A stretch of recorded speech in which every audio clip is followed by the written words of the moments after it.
Hi friends, welcome to our channel Shiva pharmacist. तो दोस्तों, आज के इस वीडियो पर हम बात करेंगे सस्टेन 200 mg का कैप्सूल के बारे में। तो इसका यूज क्या है, डोज क्या है, साइड इफेक्ट्स क्या है, सब कुछ बताएंगे। तो वीडियो में शुरू से लेकर आखिर तक बने रहिए। और हाँ दोस्तों, फ्री में ऐसे ही मेडिसिन का रिव्यू और हेल्थ टिप्स एंड ट्रिक्स देखना है तो अभी हमारे इस चैनल शिवा फार्मासिस्ट को सब्सक्राइब करके बेल आइकन को जरूर टैप कर देना।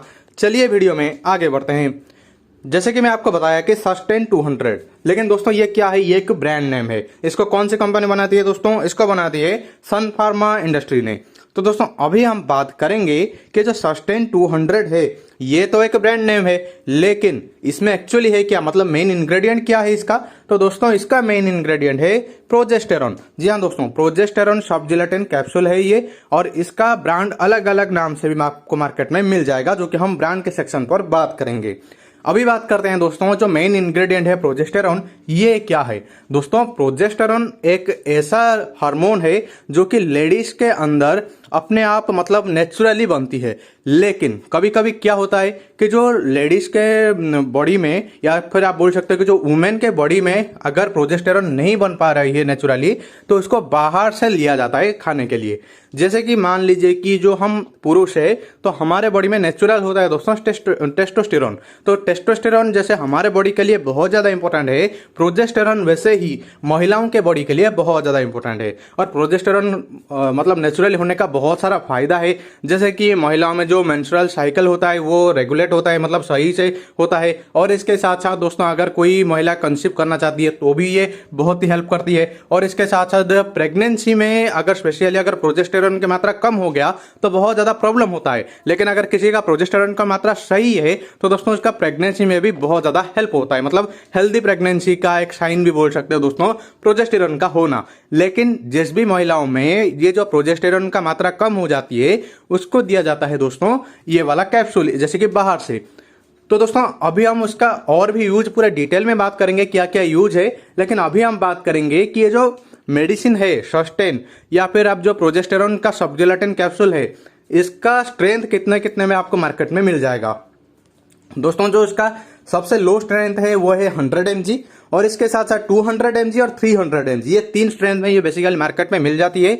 तो दोस्तों ये डॉक्टर के ऊपर है कि मतलब पेशेंट को देख के ये बोलेंगे कि इसको 100 mg का दिया जाए, 200 mg का दिया जाए, या फिर 300 mg का दिया जाए। ये जो है पेशेंट के कंडीशन के ऊपर रहता है। अभी बात करेंगे इसका कुछ ब्रांड नेम। जैसे कि मान लो कि ये सस्टेन 200 तो बहुत फेमस है, हर एक मेडिसिन स्टोर में आपको मिल ही जाएगा। लेकिन मान लीजिए कि ये नहीं मिलता है तो भी यहाँ पर प्रोजेस्ट कैप्सूल नाम से मार्केट में मिल जाता है, या फिर गेस्टोफिट कैप्सूल नाम से भी ये मार्केट में आपको आसानी से मिल जाएगा। अभी हम बात करेंगे दोस्तों कि ये जो प्रोजेस्टेरॉन है, ये जो कैप्सूल है, इसका डिटेल में यूज क्या है। तो दोस्तों जैसे कि मैं पहले ही बताया कि अगर प्रोजेस्टेरॉन अगर किसी का बॉडी में सही है तो दोस्तों इसका क्या क्या बेनिफिट हो सकता है। तो सेम ये कैप्सूल लेने के बाद अगर किसी का मेंस्ट्रुअल साइकिल में कुछ प्रॉब्लम है तो दोस्तों उसको सही होता है, मतलब ये जो पीरियड सही टाइम में आता है। और इसके साथ साथ दोस्तों और जो सबसे बड़ा इंपॉर्टेंट है कि बहुत लोगों को क्या होता है कि मेनोपॉज से पहले ही उनका पीरियड रुक जाती है। जैसे कि मेनोपॉज का मतलब यह है कि दोस्तों एक सर्टेन एज के बाद मान लीजिए कि मतलब जो भी महिला है उनका पीरियड आना बंद हो जाती है। लेकिन कुछ महिलाओं में ऐसा भी होता है दोस्तों, वो एज ना होते हुए भी उनका पीरियड आना रुक जाती है और बहुत ज्यादा प्रॉब्लम होता है। तो दोस्तों इसको सही करने के लिए ये मेडिसिन का यूज किया जाता है। और इसके साथ साथ दोस्तों इनफर्टिलिटी का भी मतलब सही करने के लिए इसका यूज किया जाता है। जैसे कि मेल में क्या है, टेस्टोस्टेरोन कम हो गया तो भाई प्रॉब्लम होता है ना, मतलब इनफर्टिलिटी का प्रॉब्लम आ जाता है। सेम प्रोजेस्टेरॉन का भी कम हो जाती है अगर किसी महिलाओं में, तो भी महिलाओं को इनफर्टिलिटी का प्रॉब्लम होती है। तो दोस्तों इसको भी सही करने के लिए ये सस्टेन का 200 mg का कैप्सूल दिया जाता है। और इसके साथ साथ दोस्तों जो ओव्यूलेशन का रेगुलेट करने के लिए भी इसका यूज किया जाता है। और एक प्रॉब्लम होता है दोस्तों की जिसको हम बोलते हैं प्री मैच्योर लेबर। जी हाँ दोस्तों, प्री मैच्योर लेबर पेन जो होता है, मान लीजिए कि कोई कंसीव किया है, मान लीजिए कि कोई प्रेग्नेंट वुमेन है, लेकिन टाइम से पहले ही उनका पेट दर्द होना और लेबर पेन होना, तो ये जो प्रॉब्लम होता है दोस्तों ये भी प्रोजेस्टेरॉन की कमी के वजह से हो सकता है। अगर ऐसा होता है तो ये मेडिसिन भी इसको भी दिया जा सकता है। और इसके साथ साथ दोस्तों आपने कॉमन देखे होंगे कि जो भी महिला का बार बार मिसकैरेज हो जाती है तो दोस्तों उसको भी डॉक्टर ये वाला मेडिसिन देते हैं, क्योंकि इनका प्रोजेस्टेरोन के कमी के वजह से जो बच्चादानी होता है दोस्तों वो खुल जाती है, तो इसके वजह से बार बार यहाँ पर एबॉर्शन हो जाती है या फिर मिसकैरेज हो जाती है। तो इसको भी सही करने के लिए दोस्तों यहाँ पर डॉक्टर देते हैं ये जो प्रोजेस्टेरोन का सॉफ्ट जिलेटिन कैप्सूल। और भी बहुत सारा ऐसा प्रॉब्लम है, जैसे कि मान लीजिए कि ओवरी में लाइनिंग्स होना, ओवरी में थिकनेस आ जाना, या फिर जो ओवरियल कैंसर होता है दोस्तों उसको भी ट्रीटमेंट के लिए एक सपोर्टिव मेडिसिन के हिसाब से ये मेडिसिन को दिया जाता है। अभी बात करेंगे इसका साइड इफेक्ट्स क्या रह सकता है। देखिए दोस्तों, हर एक मेडिसिन का अगर बेनिफिट है, स्पेशली अगर हम एलोपैथी का बात करते हैं तो इसका अगर बेनिफिट है तो साइड इफेक्ट्स भी हो सकता है।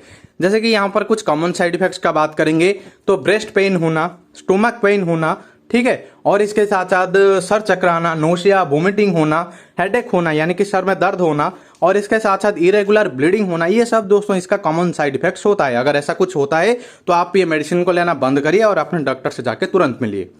और इसके साथ साथ अभी बात करेंगे दोस्तों इसका डोज क्या रह सकता है। सबसे पहले तो मैं ये बता दूं कि एक अडल्ट मेडिसिन है तो यहाँ पर छोटे बच्चे से दूर रहे, और यहाँ पर बहुत ज़्यादा ज़रूरत है तो भी मैं ये भी बोलूँगा कि जो अडल्ट भी है तो उनको भी ये मेडिसिन लेने से पहले एक बार अपने डॉक्टर से पूछना चाहिए। जैसे कि मैं आपको बताया कि ये 3 स्ट्रेंथ में मिलता है, तो हो सकता है कि आपको थोड़ा सा ज़्यादा स्ट्रेंथ का चाहिए लेकिन आप कम स्ट्रेंथ का ले रहे हो तो काम नहीं हो रहा, या फिर आप मान लीजिए कि कोई किसी को कम स्ट्रेंथ का चाहिए लेकिन वो ज़्यादा स्ट्रेंथ का ले रहा है तो उल्टा इसका साइड इफेक्ट्स हो रहा है। तो इसीलिए डॉक्टर से पूछने के बाद ही आपको इसको लेना है। क्या पता आपका जो भी प्रोजेस्टेरोन का मात्रा ये सही है लेकिन दूसरे किसी वजह से मतलब आपका ये सब मतलब प्रॉब्लम होता है लेकिन आप ये मेडिसिन खाते जा रहे हो, तो दोस्तों इसका भी कोई फायदा नहीं होगा। तो इसीलिए एक बार आप चेकअप करवा लीजिए। अगर प्रोजेस्टेरोन का मात्रा कमी है तो डॉक्टर से आप पूछ के ये मेडिसिन ले सकते हो। फिर भी अगर जो नॉर्मल डोज रहता है दोस्तों मैं बता देता हूं, अगर मान लीजिए कि कोई एक 200 mg का कोई एक कैप्सूल लेता है तो इसको दिन में एक बार लिया जाता है बेसिकली, और वो रात को सोने से पहले मतलब खाना खाने के बाद एक कैप्सूल लेके सो सकती है। तो दोस्तों ऐसे आपको 10 से 12 दिन तक करना पड़ेगा, और ऐसा नहीं कि 4-5 दिन में इसका रिजल्ट मिल जाएगा। 10 से 12 दिन करने के बाद दोस्तों आपको जाना पड़ेगा फिर से डॉक्टर के पास, फिर से आपका प्रोजेस्टेरोन का जो है चेकअप होगा, और अगर वो सही होता है तो आप कंसीव कर सकते हो। आपका जो भी फीमेल रिलेटेड प्रॉब्लम है तो वो भी सही हो सकता है। अभी बात करेंगे दोस्तों इसका अगर प्रिकॉशन या वार्निंग क्या रह सकता है, मतलब कौन कौन इसको नहीं ले सकता, और लेने से पहले एक बार डॉक्टर से पूछना ही पड़ेगा। तो दोस्तों अगर कोई प्रेग्नेंट वुमेन है और अभी वो प्रेग्नेंट है तो भाई उसको लेना तुरंत, मतलब ऐसे मत लीजिएगा, लेने से पहले डॉक्टर से पूछ लीजिएगा। कोई ब्रेस्ट फीडिंग मदर है तो भी इसको लेने से पहले डॉक्टर से पूछिए। और इसके साथ साथ दोस्तों किसी को किडनी का बीमारी है, किसी को हार्ट का बीमारी है, या फिर किसी को नॉर्मल कुछ भी अलग सा कोई डिजीज है तो एक बार डॉक्टर से कंसल्ट करके ही आप इसको लेना पड़ेगा। और इसके साथ साथ दोस्तों अगर आप इसको ले रहे हो तो आपको हेडेक हो सकता है, जैसे कि मैं आपको बताया कि कुछ साइड इफेक्ट्स हो सकता है। तो दोस्तों इसीलिए आप हमेशा रात को सोने से पहले इसको लेना चाहिए, क्योंकि अगर आप मॉर्निंग में इसको लेते हो और अगर मान लीजिए कि आपका कुछ ऐसा प्रॉब्लम होता है तो फिर आपको जो दूसरे काम करने में भी तकलीफ आ सकता है। तो देखिए दोस्तों सब कुछ मैं बता दिया हूं, फिर भी अगर कुछ डाउट है तो आप हमें कमेंट करके पूछ सकते हो। बस ये वीडियो में इतना ही था। देखने के लिए आपका बहुत बहुत शुक्रिया। ऐसे ही वीडियो देखने के लिए अभी हमारे इस चैनल को सब्सक्राइब करिए। ये वीडियो अगर अच्छा लगा है तो लाइक करिए और अपने दोस्तों के साथ शेयर करिए।